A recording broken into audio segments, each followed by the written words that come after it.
It was close to 3 in the afternoon when the knock came on the door to the ranger station. I was mildly surprised to hear it, given that it was early January in the foothills of the Adirondacks, and the temperature was hovering at a balmy 12 degrees, with wind chills driving it into the negatives with frustrating frequency. The wind had been howling against the isolated station since before sunrise that morning, and I wondered if I was going to need to deal with any damage to my little abode after the storm blew through. I'd been monitoring the forecast and weather radar all day, and it looked like I was in for quite the blizzard by the time evening rolled around. It had been snowing most of the day already, but so far it hadn't been very heavy. I expected that to change by midnight, however, which in January was only in another couple of hours. I didn't usually keep the front door to the ranger station locked, since it wasn't uncommon for hikers and campers to make a pit stop on their way up the trail to the observation areas, either to log their camping site for the night, or just in hopes of a nice hot cup of coffee before they continued on their hike. The door hadn't been latching correctly lately though, and had the tendency to swing open when a strong gust caught it just right, so I'd been keeping it locked until I could repair it. The knocking was light, somehow hesitant and almost polite, if that makes any sense.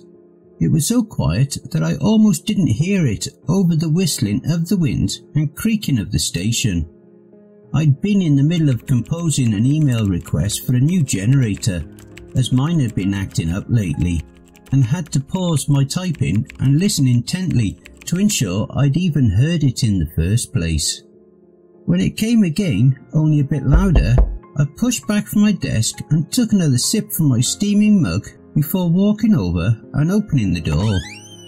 Outside stood 5 people, 3 men and 2 women, all dressed in what looked like expensive and very new cold weather coats and snow pants, all looking very similar except for the various bright colours, and all bearing the familiar North Face logo. Their anxious faces peeked out from within their drawn and cinched hoods, and I had to suppress a grin. They looked dressed to climb Everest, not hike the lower trails of the Adirondacks. Tourists. Probably European, and probably their first time seeing this sort of weather, I thought. It was a fairly common occurrence. Folks from all over the world came to visit these mountains, looking to experience all the beautiful wilderness we had to offer. I wasn't unsympathetic. If you weren't used to the unpredictable climate here in the winter, it could quickly catch you by surprise and get dangerous very quickly. "Hi there," I said cheerfully, stepping back into the doorway and motioning them inside. "Come in out of the snow and warm up by the fire." The man who'd been knocking turned to his companions and said something in Spanish, and then turned back to me with a wide grin and nodded, stepping past me and into the warmth of the station. The rest followed quickly, anxious to get out of the chill wind that was blowing hard outside. As soon as they were all in, I closed the door again and locked it to make sure it didn't blow open. "Gracias, sir. I am Martin," said the man, pulling back his hood and unzipping his quilted down coat. He gestured to the others in turn. "This is Lucas, Diego, Sofia and Triana." I nodded my greeting to each of them. Martin continued with a smile. "It's very cold. We come to visit USA from Spain to see your beautiful mountains and enjoy the lovely scenery."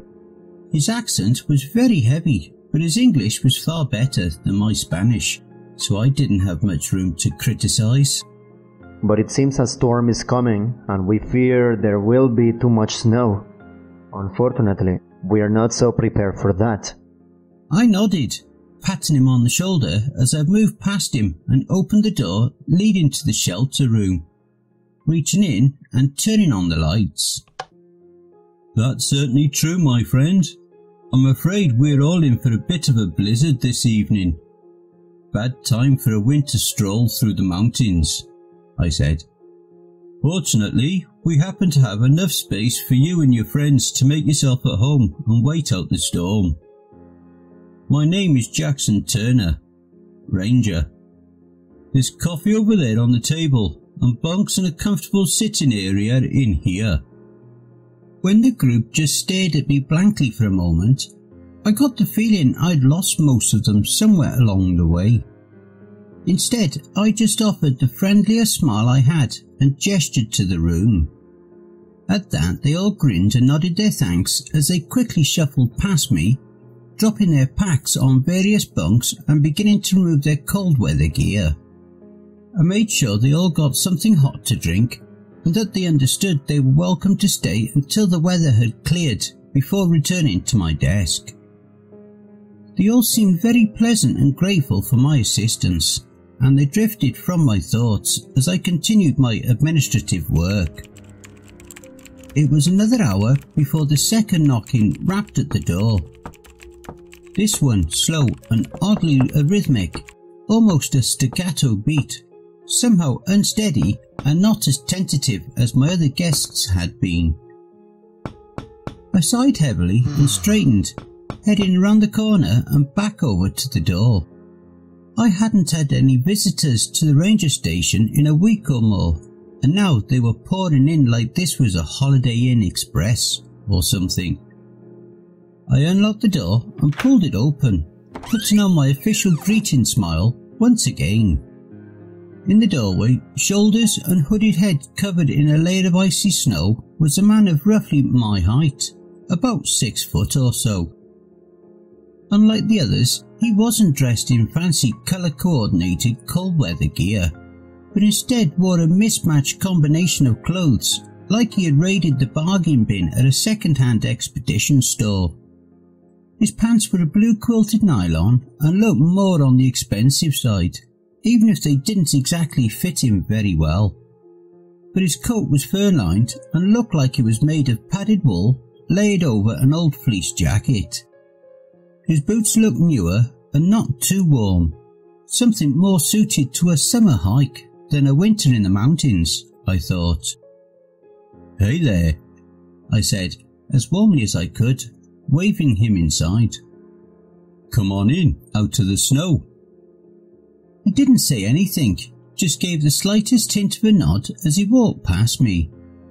The strong scent of musky body odour followed him, and I wondered if he was one of those reclusive hermits that I'd heard rumours of, living out here all by himself in some makeshift shack. I closed the door and locked it again, turning back to the man. He'd already taken note of the bunk room to the left where the Spaniards were getting settled, and he headed on in and sat on one of the empty bunks in the back corner of the room. He didn't remove his coat or offer any greeting to the others, and I noted with some curiosity that he didn't have any sort of pack with him, which further made me wonder if he lived nearby in some off-grid cabin. I could see that the others were smiling and making pleasantries towards him, but he just sat there, dark eyes quietly watching the activity without a single word. There were the slightest hint of a smile upon his lips, incongruous and somehow unnerving. It only took them a few moments to abandon their attempts at including him in conversation and turn back to their own group, speaking quietly in Spanish amongst themselves. For a moment I wondered if he might be in some sort of shock. The temperatures were dropping pretty quickly outside, and it had already been too cold for some of the clothing he wore. I considered giving him a quick once-over to make sure he didn't have any frostbite or signs of hypothermia, but something about him told me he might not be so welcoming to my attention. I stood there in the doorway to the bunk room for a minute, looking over the scene. Something about the newcomer seemed off somehow. I couldn't quite put my finger on it, but the way he moved, his lack of communication, The way he was just sitting there perfectly still on the corner bunk just seemed strange. There was something else too, something that I couldn't quite put my finger on. Something that tickled the back of my consciousness, just out of reach. More an instinctive unease than coherent thought. I found myself hoping the man would spend a few minutes warming himself and then be on his way again. Turning my attention to the others, I realised that they must have found something odd with him as well, as they had all subconsciously clustered around the end of the table farthest from him, and were speaking more quietly than before, more subdued. I noticed them periodically casting quick, uncomfortable glances in his direction, but never for more than the briefest of moments, as if they were just reassuring themselves that he hadn't moved and was still sitting there.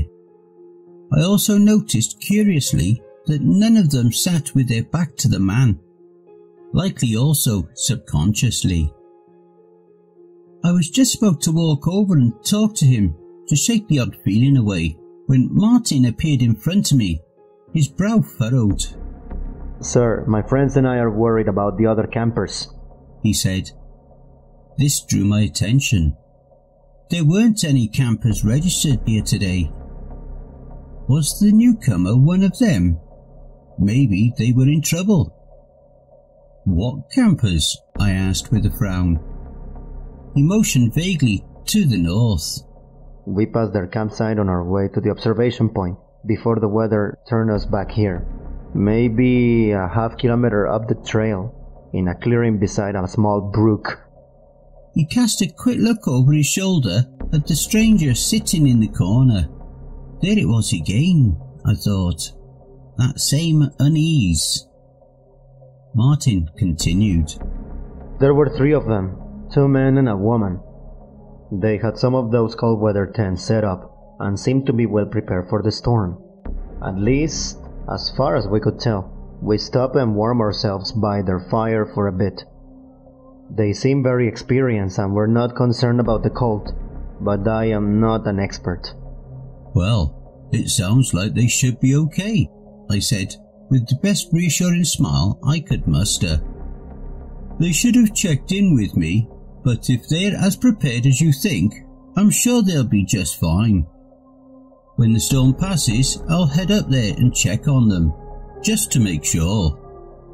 He flipped his eyes to the man again, and then locked them with mine with a surprising intensity, like he was trying to tell me something with his gaze alone. He lowered his voice and said, "The campers, they were all wearing very good clothing. Sophia's brother is a climber in some very cold regions, and she recognized the camper's gear as similar to what he uses." "Even better news then," I started, but Martin cut me off. "Exactly like the pants that man is wearing right now," he said quietly. I looked over at the man again, once again taking note of his hodgepodge combination of clothing. The gloves he still wore looked to be thin and ill-suited to the winter weather, but looked well made and would have been fine for a mild autumn outing. He still hadn't moved or said anything, and his emotionless eyes drifted slowly across the Spaniards, with what seemed to my growing paranoia like a hungry interest. It was almost like he was inventorying them, evaluating them somehow. Once again, that tickle in the back of my brain telling me something was not quite right with the man. Something was just a little out of place, but I still couldn't figure it out. It set my teeth on edge.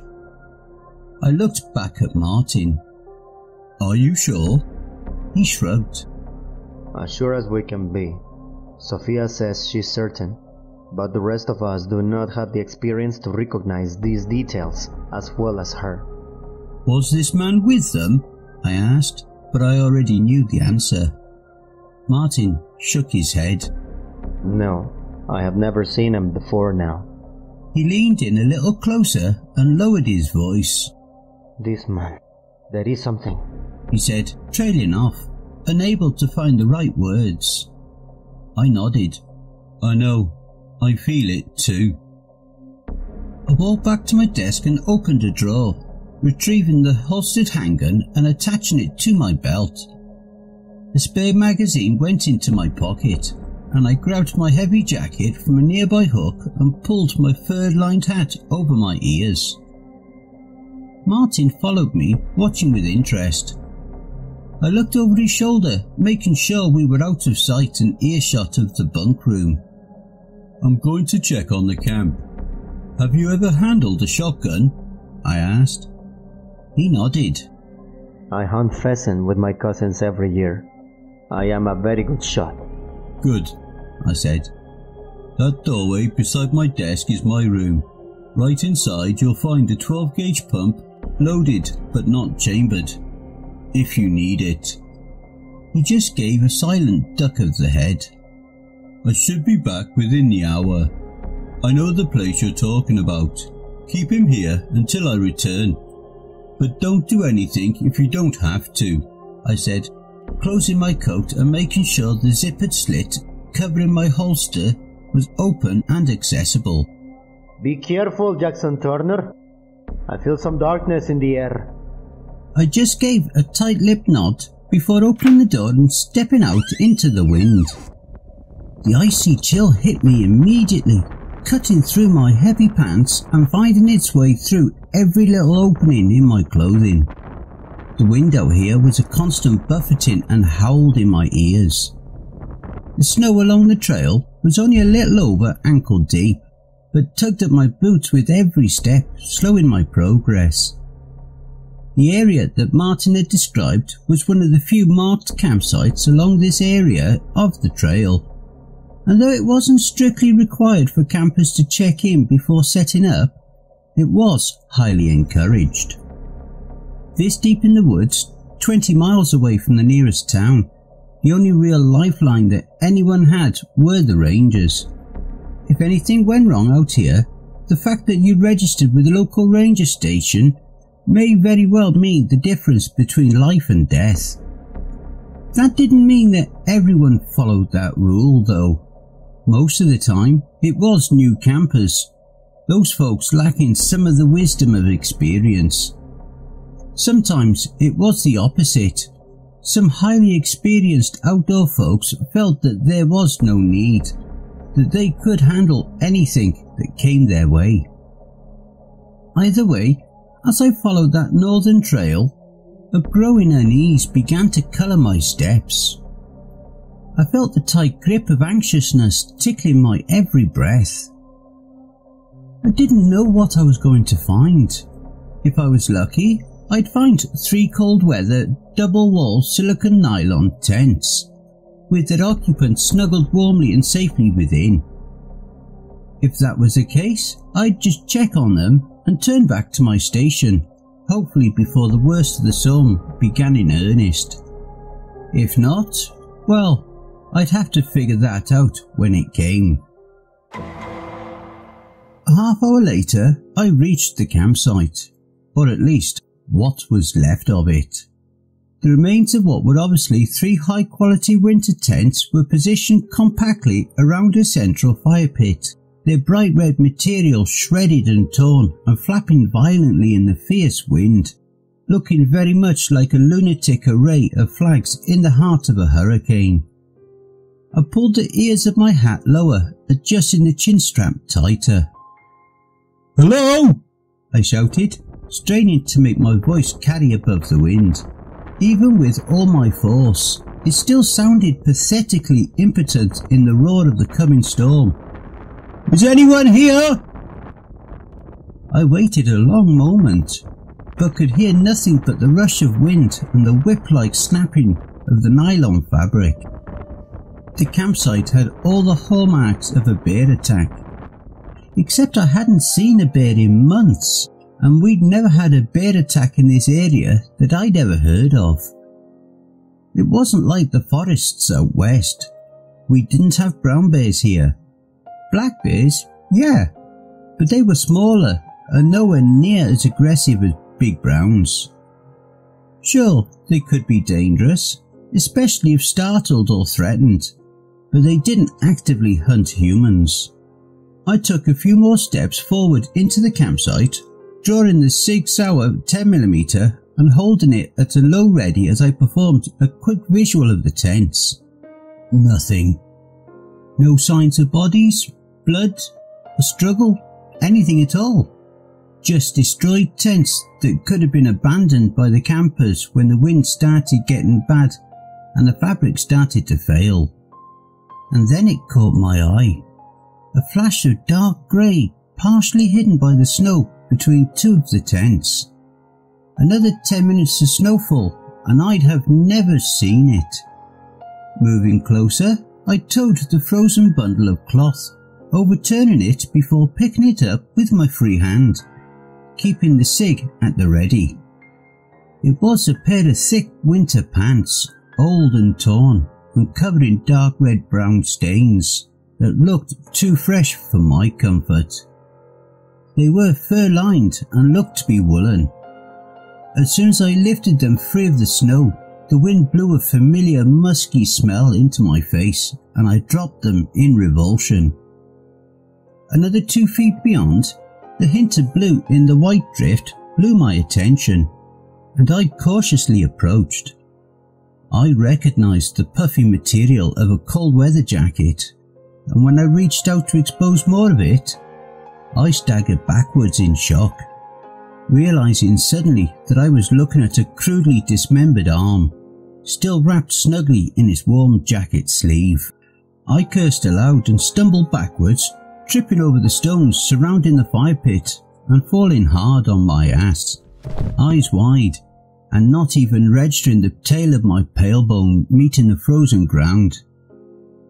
I sat there hyperventilating for what felt like minutes, long enough that the frigid chill was setting into my legs and backside from where I sat dumbly in the snow, eyes wide and breath ragged. It was only when my arms began to shake that I realised I was gripping the handgun as tightly as I could, aimed insanely at the grey mass of the frozen trousers on the ground before me, as if they were going to suddenly spring to life and attack. Shit, was all I could think to say as rationality suddenly returned, clearing the pulsating red spots from my vision and slamming my thoughts back to the present jarringly. The pounding in my ears began to lessen, replaced once again with the unrelenting wail of the wind.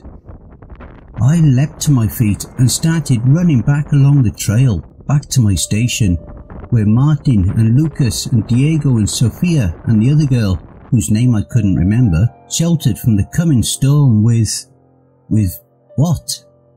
Was he some sort of psycho serial killer stalking the lonely hiking trails of upstate New York? That didn't make any sense. I'd been here for 3 years and never heard of anything like this. As I ran clumsily through the snow, which was now halfway up my shin, I thought back to those grey pants, discarded in the campsite. They had been shredded, not just torn and ripped from age and wear. It had been something violent that caused the damage, and the bloodstains seemed to lend credence to that theory. So whatever had happened, the stranger had decided to replace his damaged and stained pants with what? Those of his victims? And then I thought about how none of his clothes matched, about how his boots and gloves weren't even suitable for winter weather. How long had this been going on? 20 minutes later, the dim yellow lights from the windows of my station appeared suddenly from the nearly whiteout conditions that had overtaken me with the full coming of the storm. The temperature had dropped even more, and I was amazed that I had been able to keep up my pace long enough to make it back, driven by adrenaline and fear. I slowed to a halt before my ranger station, noticing immediately how the front door hung open a few inches. My mind urged me forward, to go racing in, but I had to take a few moments to catch my breath and let my racing heart slow a bit before I entered. I couldn't understand why the door was only open a few finger widths. If it hadn't been locked, The first strong gust of wind would have blown it fully open and sent it banging against the wood panelling of the wall behind it. But what occupied my thoughts far more was the implication of that open door. There's no way it could have been missed by anyone within, and nobody in their right mind would have sat in the station while the freezing wind and snow blew in through the open doorway. I pushed that thought aside and crept as quietly as possible to the door, pushing it gently at first, then with greater force as I felt some resistance holding it closed. I gripped my sidearm tightly, muzzle directly forward and at chest level, finger resting along the frame of the pistol and ready to drop the trigger and go to work in a moment's notice. The door gradually gave way and pushed inward far enough that I was able to slide through the gap. The howling of the wind and the protesting of the building blessedly provided enough cacophony to cover the sounds of my entrance. As soon as I stepped inside, I found myself in the centre of a fever nightmare. A body lay behind the door and served as an impromptu barricade. I could only tell that it was one of the women by the delicate shape of the body, as the head and upper torso had been savagely mutilated, the skin and the scalp torn away from the red white of the skull viciously, presumably while she had desperately tried to make her escape from whatever hell had pursued her. Blood slicked nearly every surface around me, hot and stinking of copper, and I had become aware of a wet, tearing sound emanating from the bunk room. The lights in that room were flickering chaotically, the hanging bulb in the centre of the room swinging maniacally, as if it had been recently struck and was still settling its pendulum motion. As quietly as I could, I ducked around the doorway into the room, fresh shock coursing through my body in a cold wash that threatened my consciousness. Bodies and pieces of clothing lay strewn about the room haphazardly, most still enshrouded in bits of clothing, now tacked in place by sticky crimson. I could feel the heat in the room from whatever horrifying act of violence had occurred, from the bodies that now lay scattered about like discarded playthings. At my feet I noted a handful of empty shotgun shells where they had fallen, and had been arrested by the viscous gore that painted the wooden floorboards. The shotgun lay nearby, chamber open, a magazine tube empty, only inches away from the barely recognisable remains of the man I'd known as Martin. Terrible slashes and wounds covered his ravaged corpse, looking as if he'd been thrown into a shredder. His limbs were outstretched and only attached by the yellowish tendons and pink muscles which now lay open and exposed. My eyes were drawn at that moment to the source of the sounds I'd heard before, and I saw the crouched form of the stranger straddling one of the bodies, Lucas I think, by the bright yellow of his North Face jacket. I watched in horror as the stranger dipped his head again and again, jerking it savagely each time it came away, as if tearing away more bits of meat with each movement.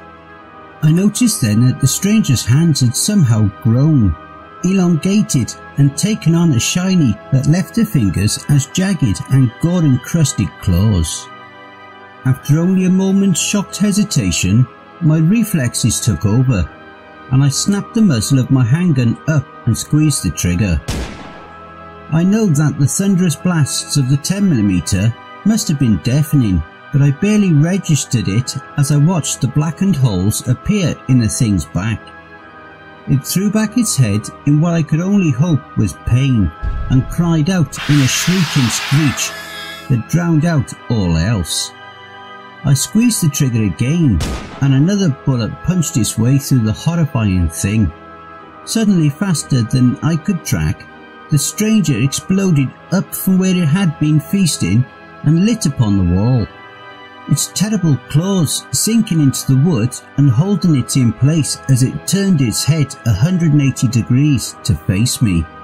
The eyes had turned completely black and grown to the size of golf balls, and the jaw looked almost to have disjointed from its skull. The skin at the corners of its mouth drawn back in a hideous grin that stretched nearly from ear to ear, exposing a mouthful of shark-like triangular teeth, now stained bright red. It tensed, and an instant later it had leapt to the next wall, gripping the exposed wood like some monstrous insect, eyes fixed upon me. Before it could make another move, I fired again and again and again. My panic-induced attack miraculously finding purchase more often than not, as empty brass cases ejected against the doorframe next to me, ringing out like death bells. Then there was a long moment of silent stillness in the room, and its black eyes were fixed on me, still unnervingly cold and alien. I tensed, waiting for the thing to pounce towards me, but it was clear I'd hurt it. I don't know how badly, but black ichor dripped from the half-dozen wounds punched by my hollow points, and I thought I heard a sickly rattling in its slow, deep breaths. With a final ear-splitting, otherworldly shriek, it leapt again, this time away from me and through the window at the rear of the room. The glass shattered outward, and then it was over. I stood alone in this charnel house, left only with the remains of the 5 Spanish tourists, and the disconcerting awareness that the slide of my handgun was locked back, smoke lazily drifting from the barrel, and the magazine now empty.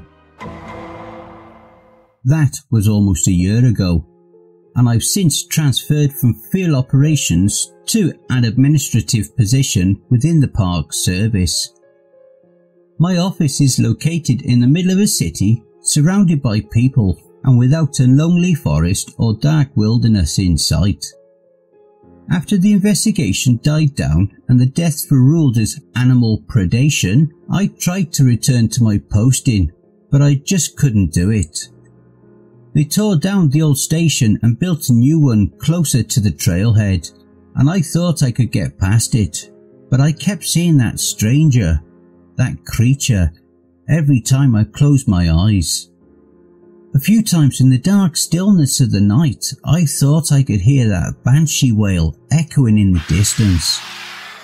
Once or twice, I think I heard more than one. I slept with my handgun on the nightstand and the shotgun propped next to my bed, and kept the doors locked at all times. I couldn't shake the feeling that it was still out there, maybe searching for me. Maybe it needed to make sure that I wasn't able to tell anyone about it. You see, in the time since that horrible night, I've scoured the internet for any possible explanation for what I saw. I consulted any self-proclaimed cryptozoologist or paranormal investigator that would speak to me, but nobody had any rational explanations beyond fairy tales and urban legends. And invariably I was left with as many questions as I started with. And then I tripped across an article one day that changed everything for me. It was a piece written about something called the Uncanny Valley, an idea put forth by some Japanese roboticist back in the 70s. At first I almost passed it over, since it seemed mostly to relate to robots and computer graphics and how people feel increasingly uncomfortable the more realistically human they appear. But then I read a theory about why people may react this way, and how it may be an evolutionary artifact left over in the dark corners of our reptilian brains. About how, at some point in our distant shared racial history, there may have actually been predators that looked almost human. They may have appeared so close to our ancestors that they were able to blend in with us almost perfectly. According to the theory, primitive humans may have developed a keen sense of facial recognition as a survival mechanism. This may have been passed down through genetic memories, fading just a little with each generation until today, where it existed as little more than an instinctive warning when we looked at someone who wasn't quite right. Someone who seemed almost normal, but perhaps with the slightest of imperfections that made them seem just a little wrong. Someone that our instincts told us didn't belong. Someone who wasn't really one of us at all. I wondered if these things have been with us all along, hiding among us, stalking us from within our own numbers. Yesterday, on my commute to the office, I noticed a young woman sitting by herself in the back of the subway car. Even though it was crowded, the seats beside her were empty, and I noticed that the other commuters almost seemed to be avoiding getting too close to her. I don't think anyone really recognised it, but people kept glancing uneasily at her out of the corners of their eyes. There was nothing overtly out of place with her, but it could have just been happenstance that nobody had elected to sit down next to her. I just couldn't shake the feeling though, that something just felt off.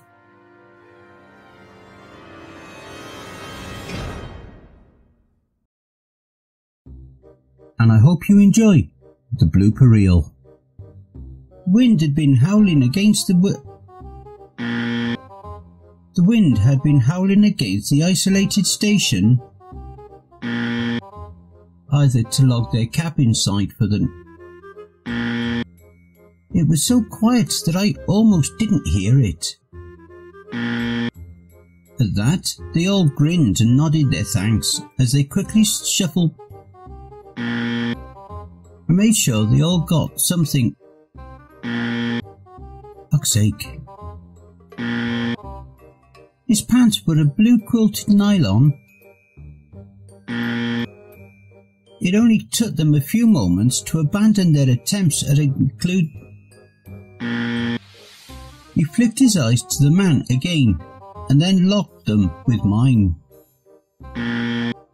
Right inside you'll find a 12-gauge pump, I said, closing my coat and making sure the zippered.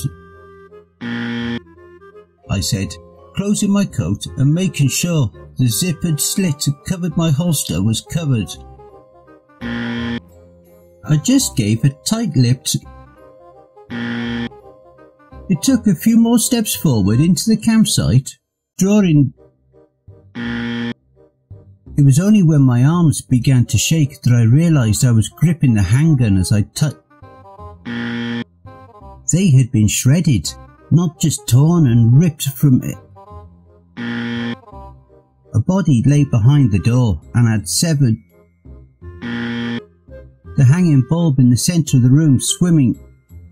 The hanging bulb in the centre of the room swinging maniac. The hanging bulb in the centre of the room swinging. The hanging bulb in the centre of the room swinging maniacally, as if it. The shotgun lay nearby, chamber open, a magazine tube empty, only inches away from the barely recognisable remains. I noticed then that the stranger's hand had. It threw its head back in what I can only hope was pain, and cried out in a shrieking screech that drowned all.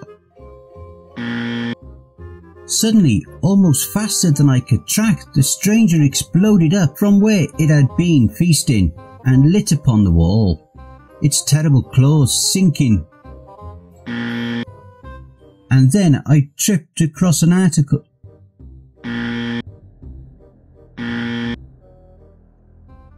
Hey family, a very big thank you to DarkNightTales for allowing me to narrate this awesome story. Be sure to check out his Reddit for more awesome stories, and be sure to check out his YouTube channel where he too narrates creepypasta stories. The links are below in the description. If you would like to support us and make a donation, I'd be very much appreciative. I do have PayPal and a Buy Me a Coffee account. You can also follow us. All my socials and all my other links are contained within the Linktree link below.